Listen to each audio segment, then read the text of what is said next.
अंधे हो गए हो पागल की औलाद, तेरे बाप ने भी इतनी महंगी गाड़ी देखी है, मेरी गाड़ी में क्यों ईंट मारी है? साहब मैं मजबूर हूँ, मैंने मजबूरी में आपकी गाड़ी को ईंट मारी है। किस बात की मजबूरी बेवकूफ इंसान, करोड़ों की गाड़ी है, तुम्हारा बाप नुकसान भरेगा।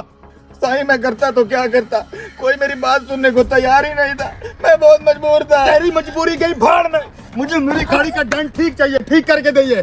साहब एक बार, बस एक बार मेरी बात तो सुन लो, आपको समझ आ जाएगी मैंने क्यों आपकी गाड़ी में ईंट मारी है।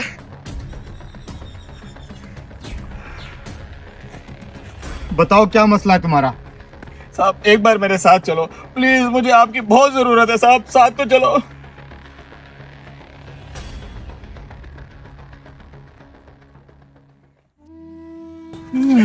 ये देखो साहब, मेरा बाप गिर गया था, मैंने बहुत सारे लोगों को रोकने की कोशिश की है मगर कोई नहीं रुका, इसलिए मैंने आपकी गाड़ी में ईंट मारी थी। इनका वजन बहुत ज्यादा है, प्लीज आप उठवा ले इनको मेरे साथ।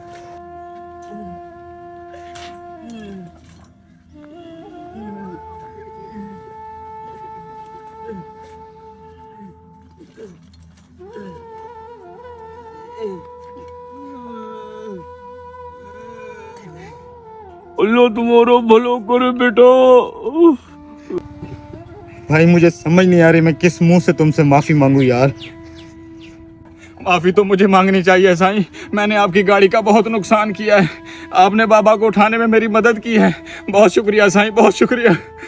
मुझे समझ आ गया भाई, जिंदगी की दौड़ में इतना तेज नहीं चलना चाहिए कि किसी को ईंट मारकर गाड़ी रोकनी पड़े। अल्लाह तुझे बहुत दे बेटा, तूने मुझ जैसे मजदूर की जान बचाई है। बहुत शुक्रिया साईं, मैं आपसे बस यही मदद चाहता था। मेरे साथ गाड़ी तक चलो, मैं तुम्हारी और भी मदद करना चाहता हूँ।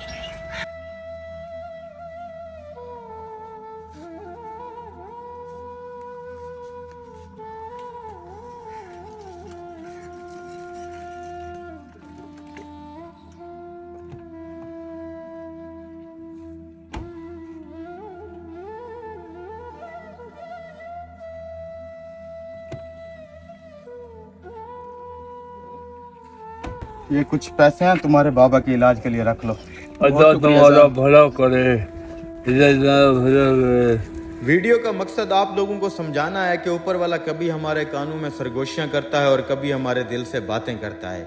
जब हम उसकी बात सुनने से इनकार कर देते हैं तो वो कभी कभार हमारी तरफ ईंट भी उछाल देता है, फिर वो बात हमें सुनना पड़ती है। हम मुलाजमत, बिजनेस, खानदान, बीवी बच्चों की खुशियों के लिए भागे जा रहे हैं, वहीं हमारे आसपास बहुत सी गूंगी चीखें और सरगोशियां बिखरी पड़ी हैं।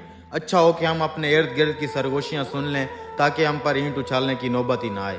वीडियो अच्छी लगे तो शेयर लाजमी करें।